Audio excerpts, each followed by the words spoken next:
மத்தேயு 26:12. இவள் இந்த தைலத்தை என் சரீரத்தின் மேல் ஊற்றினது என்னை அடக்கம் பண்ணுவதற்கு எத்தனமான செய்கையா இருக்கிறது. அவங்க என்ன சொல்றாங்க, இதை வித்து தரித்திரருக்கு கொடுத்துருக்கலாம் அப்படின்னு சொல்றாங்க. இயேசு சொல்றாரு, தரித்திரர்கள் எப்போதும் உங்களிடத்தில் இருக்கிறார்கள், ஆனால் நான் எப்போதும் உங்களிடத்துல இருப்பதில்லை.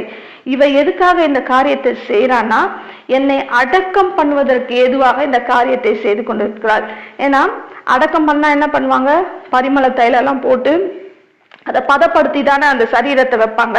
அதுதான் இங்க இயேசு சொல்றாரு, அவ என்னை அடக்கம் பண்ணுவதற்கு ஏதுவாக இதை செய்து கொண்டிருக்கிறாள் அப்படின்னு சொல்லி கர்த்தர் அவளுக்காக இங்க பேசி கொண்டிருக்கிறார். இப்போ சீஷர்களுக்கு அவர் பதில் சொல்லிட்டாரு. அடுத்து இந்த விருந்துக்கு கூப்பிட்டால பரிசேயன், அவன் என்ன நினைக்கிறான்னு பாப்போமா. லூக்கா 7:1